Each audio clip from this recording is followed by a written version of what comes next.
All right, let's dive into one of the most powerful stories from Persian mythology. We're going to unpack the tragic, incredible tale of Prince Siyavash, a story all about integrity being tested by fire and by betrayal. This single line right here, it basically sets the stage for everything. The fire we're talking about isn't about destruction, not at all. It's about revelation. It's a fire that's supposed to reveal your true character. And that idea is really at the heart of this entire legend. So our story kicks off in the court of King Kaykovaz. And let me tell you, this is no fairy tale kingdom. It's described as a place just filled with whispers and suspicion. And it's in this really tense, difficult environment that our young prince, Siyavash, grows up. This slide just captures the central problem perfectly. Siyavash was completely different from the world he lived in. You see his character described with the softness of the plains, gentle, open, natural. But his world? It's all about the hardness of the throne. It's rigid, it's about power, it's full of intrigue. He was truly a gentle soul in a ruthless place. And this tension, it comes to a head really, really fast. The queen, his stepmother, Sudabe, becomes obsessed with him. But when Siyavash, being the honorable guy he is, rejects her, well, that affection turns toxic. She flips the story and accuses him of the very thing she tried to do, poisoning the king's mind against his own son, until the truth just gets completely lost in this fog of lies. So now, the whole court is in chaos. The king doesn't know who to believe. At this point, words are totally useless. Something dramatic, something ancient and terrifying has to be done to prove Siyavash's innocence once and for all. I mean, just think about that. Things were so bad, the situation was so hopeless, that the only way to get to the truth was through a trial by ordeal. The belief was if Siyavash was truly pure, the fire itself would know it, and it would spare him. And this wasn't some spontaneous thing. No, this was a full-on public spectacle, almost like a 4-act play. You have the accusation, then the challenge to face the flames, then the ordeal itself, and everyone is holding their breath, waiting for this moment of, hopefully, divine vindication. Can you even imagine the scene? They built a fire so huge it filled an entire plain, so massive the air itself turned red. And Siyavash, showing zero fear, no hatred, wearing no armor for protection, he just calmly rides his horse straight into that inferno. You can just imagine everyone watching, completely terrified. And then, the unbelievable happens. In this moment of pure magic, he rides out the other side, totally unharmed. Not a single burn, not even the smell of smoke on him. The legend says the fire literally stepped aside out of respect for his purity. His innocence was proven beyond any shadow of a doubt. But here's the really tragic twist.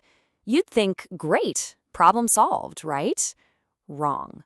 Because even after this miracle, the shadow of the accusation still lingers. The fact that his own father doubted him, that's something he just can't shake. The court is no longer a home for him.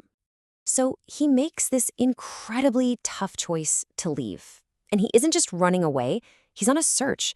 He's looking for a place where truth is actually valued for what it is, not just because it survived a trial by fire. He travels to the rival kingdom of Turan, just hoping for a fresh start. And for a while, it really seems like he's found it. The king of Turan, Afrasiab, welcomes him like a son. Siyavash is given honors. He marries the king's daughter. They even build a city for him. For the first time, it feels like there's real peace and happiness in his life. This calm, happy period brings us to a really important question that the legend itself asks. Could this perfect peace actually last? I mean, in a world where jealousy so often follows right behind virtue, had Siyavash really escaped his destiny? The answer, so tragically, is no. The very things that made Siyavash so admired in Turan, his purity, his honor, well, those same things made him a target. The king's courtiers grew jealous. His goodness, ironically, became a threat. And get this, it's like we're watching the same nightmare play out all over again. Just like in his father's court, the same poison of lies and whispers starts to spread, turning his new father-in-law, King Afrasiab, against him. And in just a devastating act of betrayal, the king gives in. He listens to the conspirators, a cold command is given, and Siyavash, the prince who literally walked through fire, is cut down by a sword. His life ends, not for anything he did wrong, but simply because his integrity was too bright for a world full of shadows. But hold on, because his death is not the end, not by a long shot. In fact, this is where the legacy of Siyavash truly begins. His death isn't an ending, it's a transformation. This is such a powerful and beautiful image. From the exact spot where his innocent blood stained the earth, a special plant is said to have grown. It's this incredible symbol that life and truth and purity, they can't ever be completely destroyed. They always find a way to grow back. Now, what's really cool about this timeline is how it shows his sacrifice had a direct purpose. Years later, his son, Ki Khosrow, rises to power, and his whole destiny is to embody his father's legacy and restore the justice his father was so brutally denied. So, the ultimate message here is just profound. It's about a moral victory, even in physical defeat. The story of Siyavash teaches us that your integrity might cost you everything, even your life, but it has a power that echoes through generations. It doesn't vanish, it just gets planted in the earth, waiting to grow again. And that brings us to the end. The legend doesn't just give us a story. It leaves us with this powerful, timeless question. It suggests that truth might not always win in the moment, but it endures.